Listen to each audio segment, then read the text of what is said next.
ठीक है।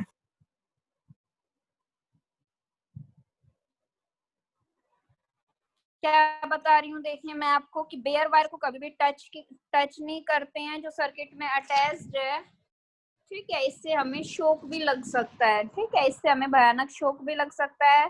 कभी भी हमें स्विच को टच नहीं करना होता है वेट हैंड से। वाटर एक गुड कंडक्टर होता है इलेक्ट्रिसिटी का, तो उससे शॉक लग जाता है, ठीक है। सिर्फ इलेक्ट्रिक सेल्स को यूज करना है सारी एक्टिविटीज को परफॉर्म कराने के लिए, ठीक है। बहुत सारे अप्लायंसेस के लिए हमारे पास, मैं आपको क्या कह रही हूँ कि दो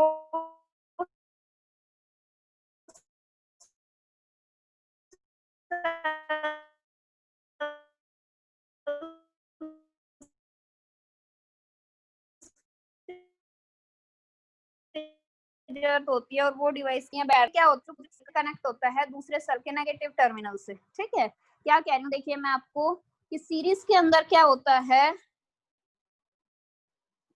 कि जो पॉजिटिव टर्मिनल होता है एक सेल का, वो किससे कनेक्ट होता है, दूसरे सेल के नेगेटिव टर्मिनल से,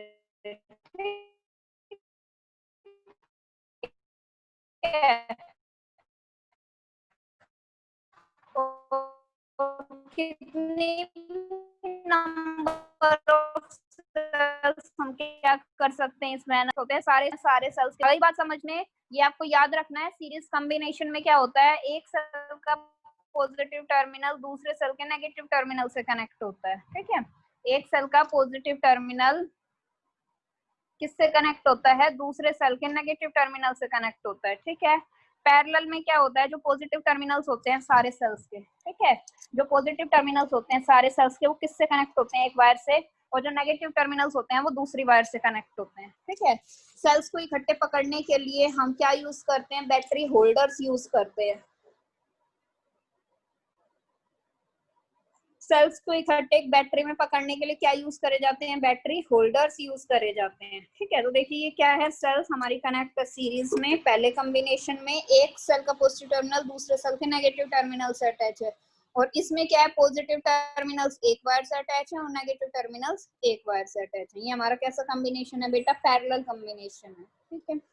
नेक्स्ट देखिए क्या होता है हमारे पास, पोटेंशियल डिफरेंस या वोल्टेज, ठीक है। क्या होता है पोटेंशियल डिफरेंस या वोल्टेज, देखिए पोटेंशियल डिफरेंस जो होता है दो पॉइंट्स के बीच में एक सर्किट में, ठीक है।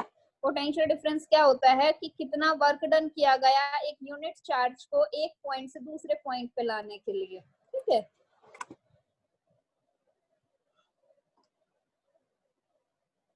आई बात समझ में, क्या है, देखिए जो पोटेंशियल डिफरेंस होता है दो पॉइंट्स के बीच में एक सर्किट में, वो क्या होता है, हमारा वर्क डन होता है, ठीक है।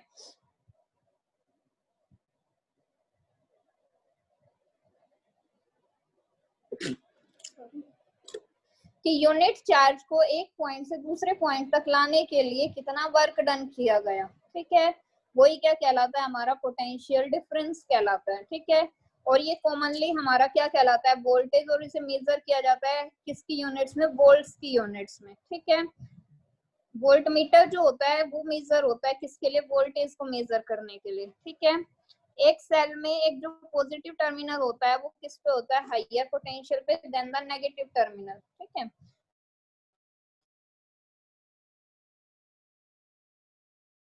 क्या पे होता है, टर्मिनल से, ठीक है।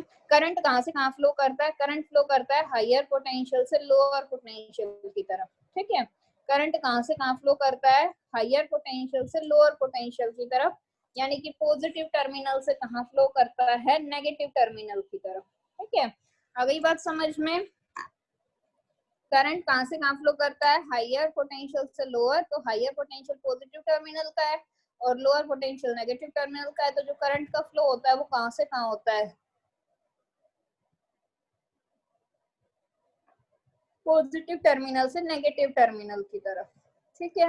आ गई बात समझ में, क्या बताया, देखिए मैंने आपको पोटेंशियल डिफरेंस क्या होता है, हमारा पोटेंशियल डिफरेंस जो होता है दो पॉइंट्स के बीच में एक सर्किट में, वो हमारा वर्क डन होता है, ठीक है। यूनिट चार्ज को एक जगह से एक पॉइंट से दूसरे पॉइंट तक ले जाने के लिए, ठीक है, यूनिट चार्ज को एक पॉइंट से दूसरे पॉइंट तक लेके जाने के लिए जो वर्क डन होता है वो ही क्या कहलाता है, हमारा पोटेंशियल डिफरेंस कहलाता है, ठीक है। और इसे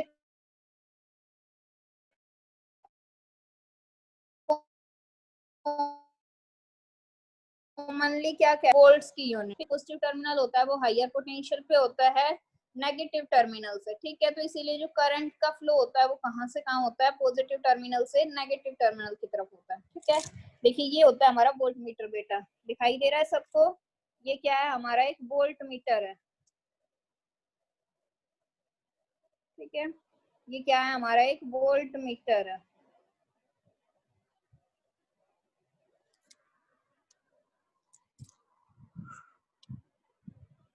एक जो हमारी कॉमन सेल होती है वो कितना वोल्टेज प्रोवाइड कराती है बेटा, 1.5 वोल्ट प्रोवाइड कराती है। तो एक जो बैटरी होती है 4 सेल्स की इकट्ठे वो कितनी हो जाएगी आपकी, 6 वोल्ट की हो जाएगी, ठीक है।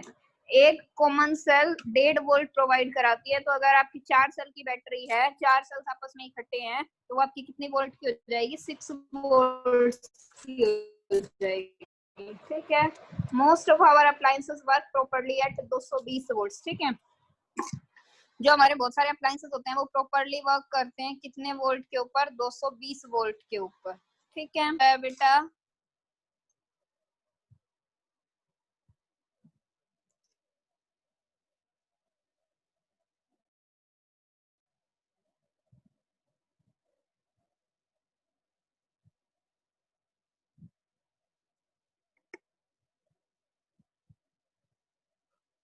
रेजिस्टेंस देखिए, रेजिस्टेंस क्या होता है,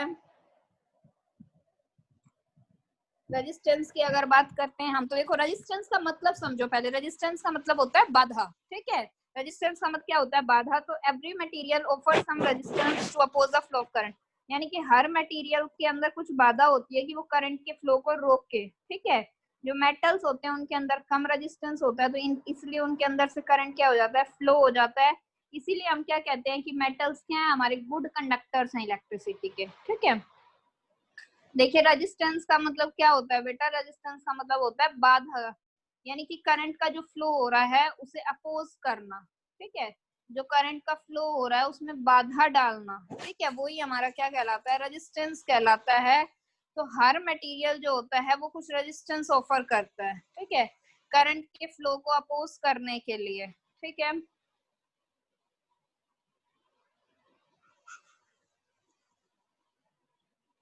करंट के फ्लो को अपोज करने के लिए जो हर मटेरियल होता है वो कुछ रेजिस्टेंस ऑफर करता है, तो वही क्या कहलाता है, हमारा रेजिस्टेंस कहलाता है। अब जैसे मेटल्स हैं, मेटल्स के अंदर से करंट क्यों पास हो जाता है, क्योंकि मेटल्स के अंदर जो रेजिस्टेंस होता है वो क्या होता है, कम होता है। तो इसलिए उनके अंदर से करंट इजिली क्या कर सकता है, फ्लो कर सकता है। तो इसीलिए हम क्या कह सकते हैं कि मेटल्स क्या है, हमारे गुड कंडक्टर्स हैं इलेक्ट्रिसिटी के, ठीक है। और जो हमारे मटेरियल्स होते हैं जैसे plastic, rubber, paper, mica, ceramic, ये हमारे क्या करते हैं, इनके अंदर जो रेजिस्टेंस होता है वो क्या होता है, हाई होता है। इसीलिए करंट इनके अंदर से फ्लो नहीं हो सकता, ठीक है। इसलिए क्या कह रही हूँ मैं कि करंट नहीं हो सकता, फ्लो नहीं हो सकता इनमें से। तो ये जो सब्सटेंसेस होते हैं ये आपके क्या कहलाते हैं बेटा, बैड कंडक्टर्स ऑफ इलेक्ट्रिसिटी, ठीक है। ये जो सब्सटेंसेस होते हैं ये क्या कहलाते हैं, आपके बैड कंडक्टर्स ऑफ इलेक्ट्रिसिटी, या फिर इन्हें क्या कहते हैं, इंसुलेटर्स, ठीक है। आई बात समझ में कि जो हमारे मटेरियल्स होते हैं जैसे प्लास्टिक हो गया, रबर हो गया, पेपर हो गया, माइका हो गया, इनमें क्या होता है, हाई रेजिस्टेंस होता है, और इसीलिए करंट क्या हो सकता है, इनके अंदर से फ्लो नहीं हो सकता है, ठीक है। तो इस तरह के जो सब्सटेंसेस होते हैं वो क्या कहलाते हैं, बैड कंडक्टर्स ऑफ इलेक्ट्रिसिटी कहलाते हैं, ठीक है। तो जो रेजिस्टेंस होता है एक कंडक्टर में वो किसके ऊपर डिपेंड करता है, देखिए बेटा, फॉलोइंग फैक्टर्स के ऊपर डिपेंड करता है। क्या क्या है, देखिए सबसे पहले हमारी क्वालिटी ऑफ मटेरियल, ठीक है। क्वालिटी ऑफ मटेरियल में देखिए क्या है बेटा, some metals like aluminium, copper, silver, gold, etc. are less resistant to current than metals like tungsten and nichrome. So current passes through copper and aluminium more easily. ठीक है। क्या है देखो इसके अंदर, कुछ जो मेटल्स होते हैं जैसे एल्यूमिनियम हो गया, कॉपर हो गया, सिल्वर हो गया, गोल्ड हो गया, ये हमारे क्या होते हैं, लेस रेजिस्टेंट होते हैं करंट के, ठीक है। इनके अंदर से करंट इजीली फ्लो नहीं हो सकता, तो मेटल्स की बजाय जैसे टंगस्टन और माइक्रोम, तो इसीलिए करंट इजीली पास हो सकता है किसमें से, कॉपर और एल्यूमिनियम में से। यानी कि अगर हमारा मटेरियल एक मेटल है तो उसके अंदर उसके पास इतना रेजिस्टेंस नहीं होता है, तो उसके अंदर से करंट क्या हो सकता है, पास हो सकता है। जबकि जो हमारे प्लास्टिक रबर वगैरह होते हैं, इनमें क्या होता है कि इनमें रेजिस्टेंस की पावर ज्यादा होती है, रेजिस्टेंस पावर ज्यादा होती है, तो करंट जो होता है वो इनके अंदर से क्या क्या नहीं कर पाता, फ्लो नहीं कर पाता। तो इसीलिए हम कहते हैं कि ये क्या है, हमारे बैड कंडक्टर्स हैं इलेक्ट्रिसिटी के। ठीक है, नेक्स्ट देखिए बेटा, लेंथ ऑफ मटेरियल।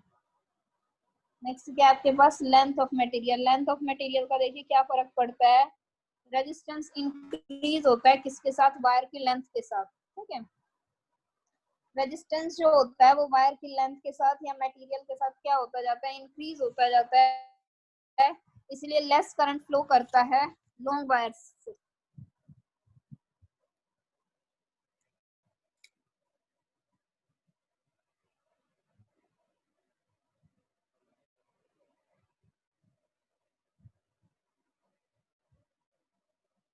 आई बात समझ में?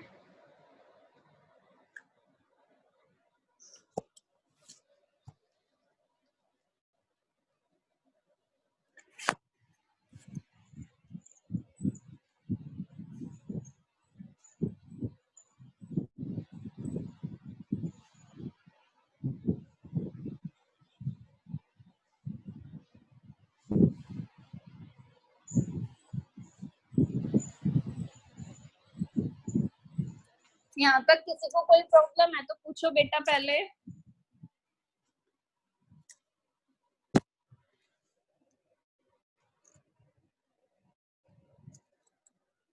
अनम्यूट कर रही हूँ मैं आपको, आप अपने आप को अनम्यूट करके पूछ सकते हैं।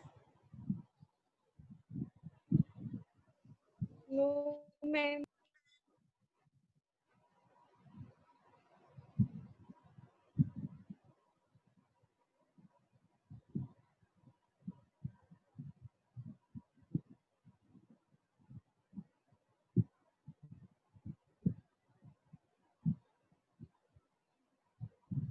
किसी को कोई भी प्रॉब्लम है तो पूछो बेटा।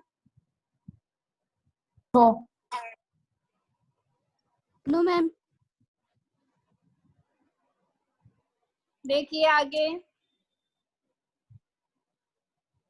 नेक्स्ट है बेटा हमारे पास, मैंने आपको देखो क्या बताया, सबसे पहला पॉइंट कि मेटल्स जो होते हैं उनके अंदर रेजिस्टेंस कम होता है तो करंट फ्लो हो सकता है उनमें से। ठीक है, इसीलिए हम क्या कहते हैं कि मेटल्स हमारे गुड कंडक्टर्स होते हैं इलेक्ट्रिसिटी के, जबकि प्लास्टिक रबर ये हमारे मटेरियल्स होते हैं, इनके अंदर रेजिस्टेंस क्या होता है, हाई होता है, तो करंट इनके अंदर से पास नहीं हो पाता। तो नॉन मेटल्स जो होते हैं ये हमारे क्या होते हैं, बैड कंडक्टर्स होते हैं इलेक्ट्रिसिटी के। ठीक है, फिर है हमारे पास लेंथ ऑफ द मटेरियल। ठीक है, नेक्स्ट हमारे पास क्या है बेटा, length of the material.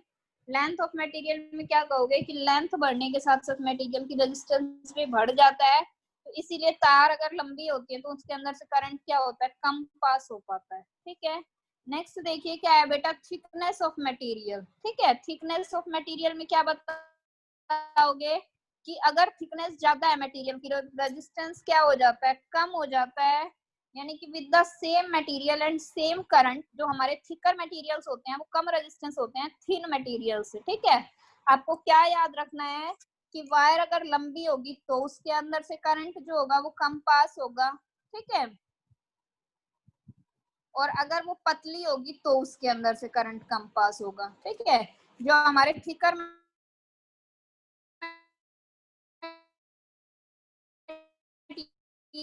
Materials होते हैं वो क्या होते हैं, लेस रेजिस्टेंट होते हैं। मटेरियल्स करंट क्या हो सकता है, हम क्या कह सकते हैं, मोर current flows through thick wires. ठीक है, हम क्या कह सकते हैं यहाँ से, मोर current flows through thick wires. ठीक है, थिक वायर्स में से जो करंट होता है वो क्या हो जाता है, ज्यादा फ्लो कर जाता है। ठीक है, तो देखिए हमने क्या क्या बताया बेटा, क्वालिटी ऑफ मटेरियल के बारे में जाना कि कुछ मेटल्स जो होते हैं उनके अंदर से करंट क्या होता है, इजीली पास हो जाता है, जबकि नॉन मेटल्स में से करंट इजीली पास नहीं होता। तार अगर लंबी होती है तो रेजिस्टेंस क्या हो जाता है, उसका ज्यादा हो जाता है, तो आपका जो करंट का फ्लो है वो कम हो जाता है। और तार अगर पतली होती है तो भी उससे करंट का फ्लो क्या हो जाता है, कम हो जाता है। ठीक है, तो हमने ये तीन हमारे फैक्टर्स थे जिसके ऊपर रेजिस्टेंस डिपेंड कर रहा है, ठीक है। उसके बाद देखिए नेक्स्ट हमारे पास है हीटिंग इफेक्ट ऑफ करंट, ठीक है। नेक्स्ट देखिए क्या है बेटा, नेक्स्ट हमारे पास है heating effect of current. Current का हीटिंग इफेक्ट क्या होता है, ठीक है। देखिए heating effect of electric current is used in large number of home appliances, ठीक है। जो हीटिंग इफेक्ट होता है इलेक्ट्रिक करंट का, उसे यूज करते हैं large number of home appliances में, ठीक है। जैसे हीटर में, गीजर में, टोस्टर में, हेयर ड्रायर में, आयरन में, केटल में, ठीक है। विंटर्स में क्या होता है, तुम बैठते हो रूम हीटर के सामने गर्म हवा लेने के लिए, ठीक है। तुम स्विच ऑन करते हो टेबल लैंप को 5 मिनट के लिए, ठीक है। जो बल्ब होता है लैंप में वो ग्लो करता है और क्या प्रोड्यूस करता है, लाइट प्रोड्यूस करता है, ठीक है। अपना हाथ कहाँ रखो बल्ब के पास, तुम्हें कैसा लगेगा, गर्म लगेगा, ठीक है। आई बात समझ में, देखो क्या बताया मैंने आपको।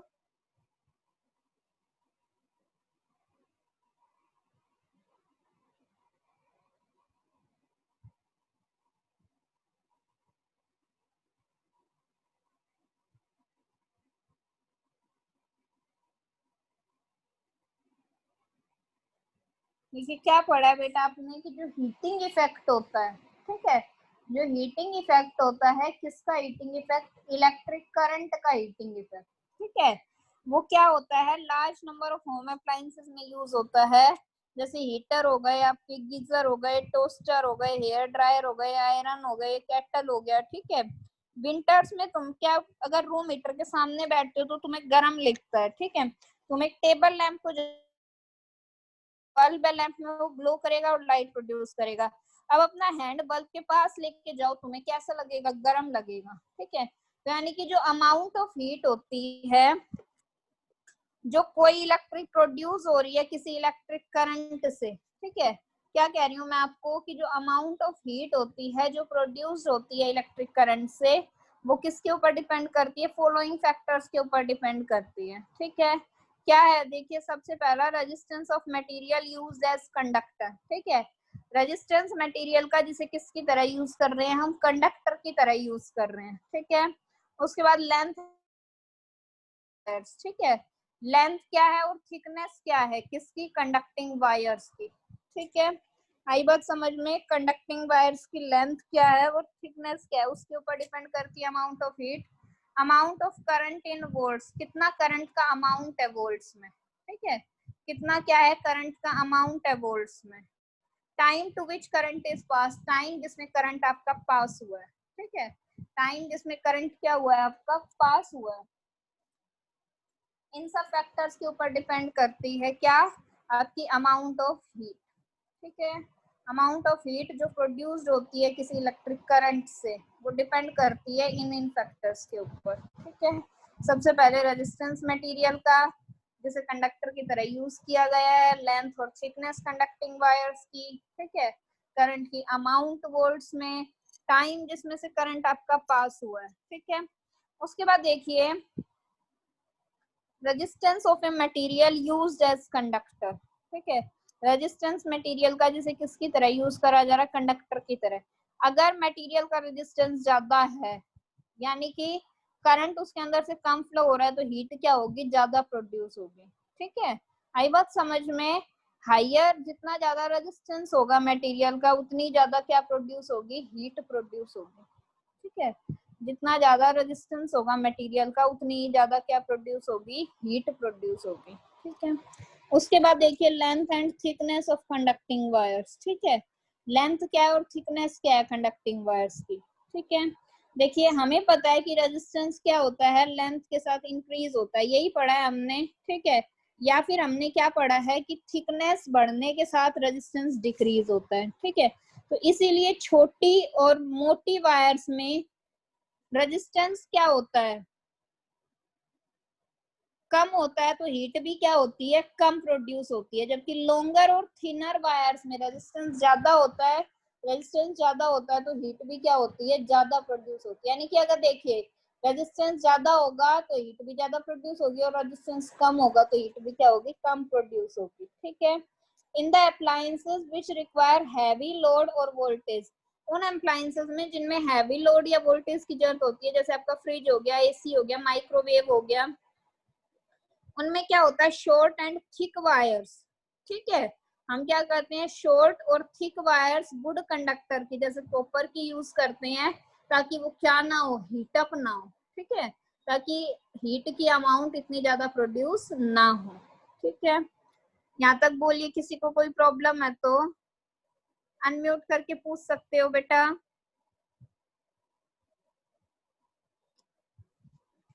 किसी को कोई भी प्रॉब्लम है तो पूछिए बेटा।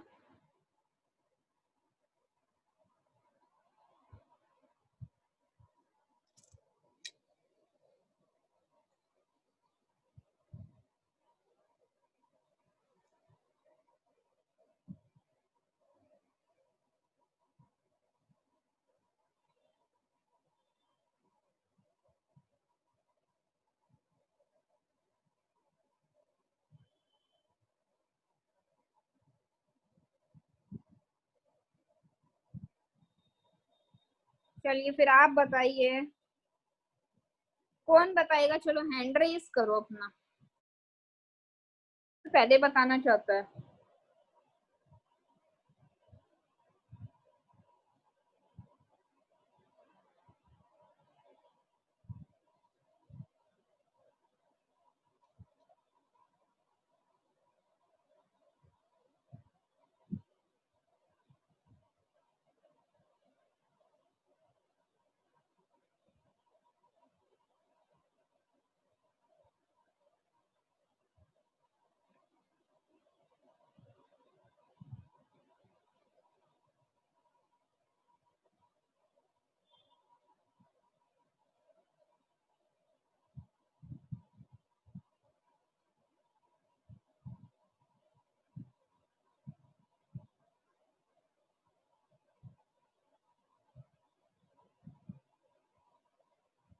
बताइए बेटा।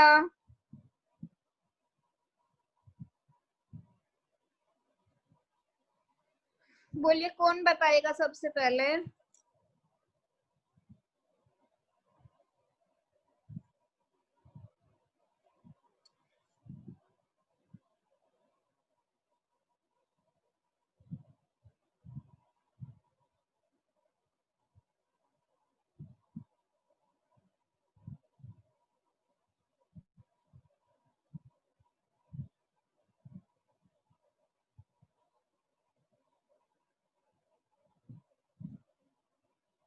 चलिए सियाराम,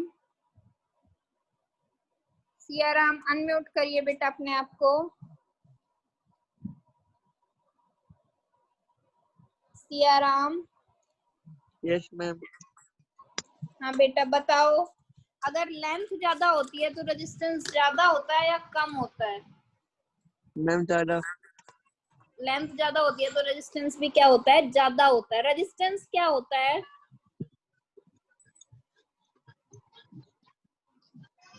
मैम। रेजिस्टेंस क्या होता है बेटा।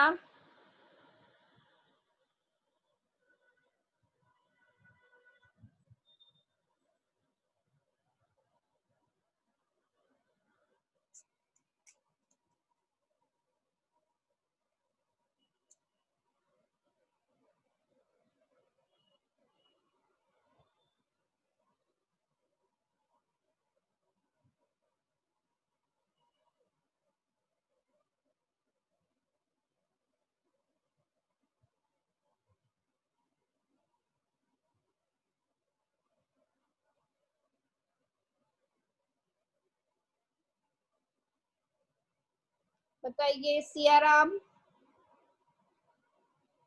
बजरंग, बजरंग अनम्यूट करो बेटा अपने Yes, आप ma'am. को। हाँ बेटा बताओ, रेजिस्टेंस क्या Yes, होता ma'am. है। हाँ रेजिस्टेंस क्या होता है बेटा।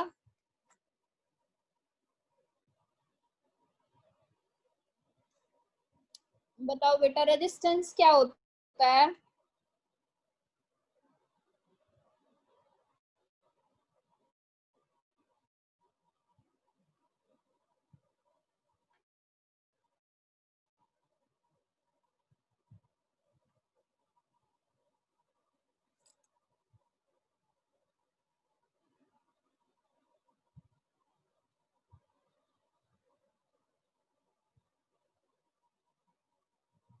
बताओ बेटा बजरंग, बजरंग अनम्यूट करो बेटा अपने आप को। मैम नहीं पता, आप एक बार रिपीट कर दो ना वापस से। रेजिस्टेंस क्या होता है? देखो रेजिस्टेंस होता है करंट के फ्लो को रोकना, बाधा डालना, करंट के फ्लो में बाधा डालना। ठीक है, जो करंट फ्लो कर रहा है उसमें बाधा डालना ही क्या कहलाता है? हमारा रेजिस्टेंस कहलाता है। जैसे मैंने आपको कहा था, आप वर्ड से समझो, वर्ड है हमारा रेजिस्टेंस। रेजिस्टेंस का मतलब क्या हो गया? बाधा हो गया। ठीक है, तो जो बाधा आती है हमारे करंट में, ठीक है, करंट के फ्लो करने में जो बाधा आती है वही क्या कहलाता है? हमारा रेजिस्टेंस कहलाता है। ठीक है, तो देखो मैं आपको क्या कह रही हूँ, अगर रेजिस्टेंस ज्यादा होता है तो अमाउंट जो होती है हीट की वो भी क्या होती है? ज्यादा प्रोड्यूस होती है। अगर रेजिस्टेंस कम होता है तो हीट की अमाउंट भी क्या होती है? कम प्रोड्यूस होती है। ठीक है, उसके बाद देखिए amount of current in volts. Heat जो होती है वो डायरेक्टली प्रोपोर्शनल होती है करंट के स्क्वायर रूट के। जितना करंट ज्यादा होगा हीट उतनी ज्यादा प्रोड्यूस होगी। ठीक है, करंट जितना ज्यादा होगा हीट उतनी ही ज्यादा क्या होगी? प्रोड्यूस होगी।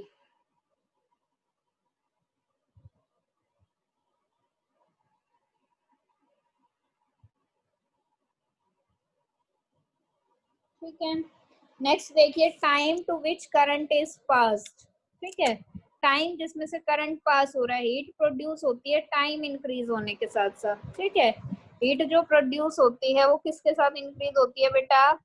टाइम के साथ इंक्रीज होती है जिसके लिए करंट सप्लाई की जा रहा है। ठीक है, हीट जो प्रोड्यूस होती है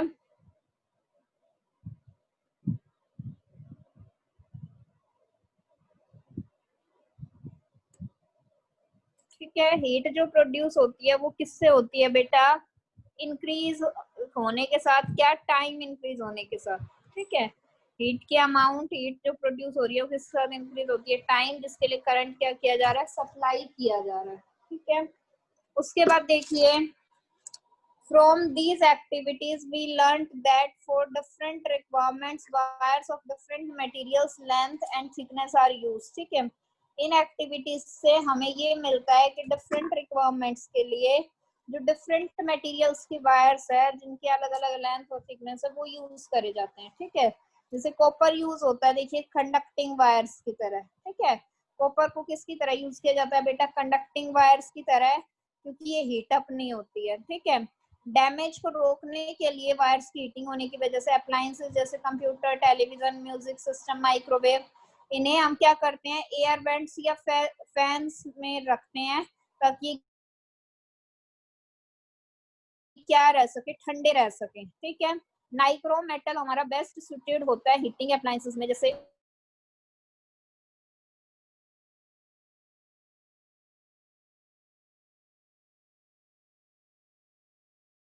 टेम्परेचर के ऊपर। ठीक है, हीटिंग इफेक्ट को बढ़ाने के लिए जो वायर्स होती हैं, ठीक है, उन्हें देखो इन अप्लायंसेस के अंदर इस तरह से कॉइल्स में बदल दिया जाता है।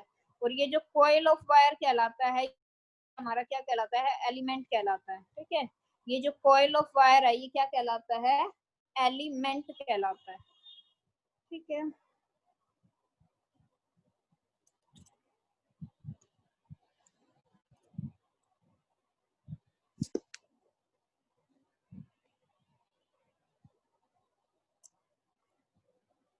आ गई बात समझ में?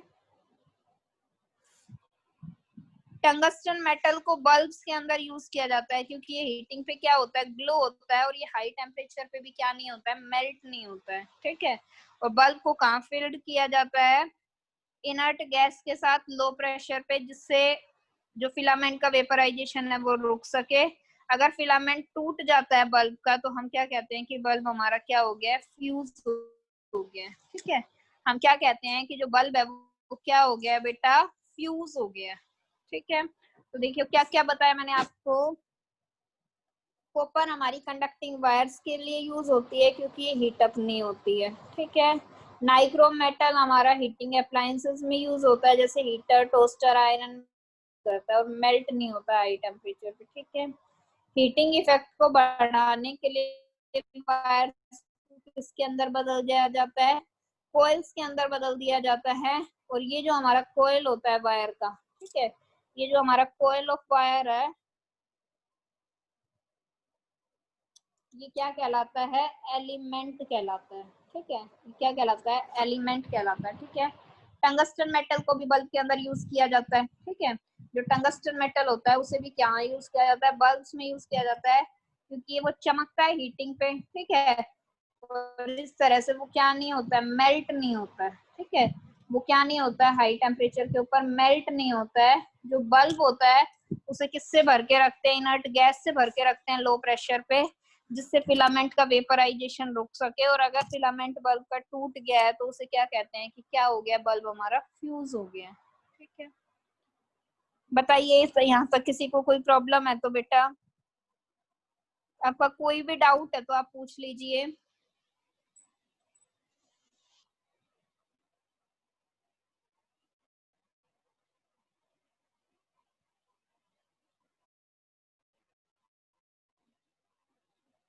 आपका कोई भी किसी भी तरह का डाउट है तो बेटा पूछ लीजिए।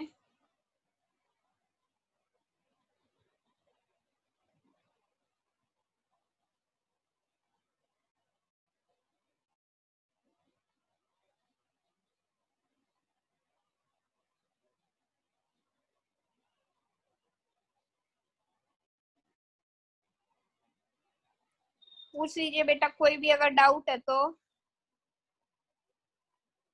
चलिए ठीक है, फिर थैंक यू। आपको ये चैप्टर अच्छे से रीड करना है, बाकी हम कल करेंगे। और हाँ, आपके एग्जाम्स होंगे बेटा सितंबर में, ठीक है, तो उसके लिए अपना प्रिपेयर रहना है, ठीक है। Thank you.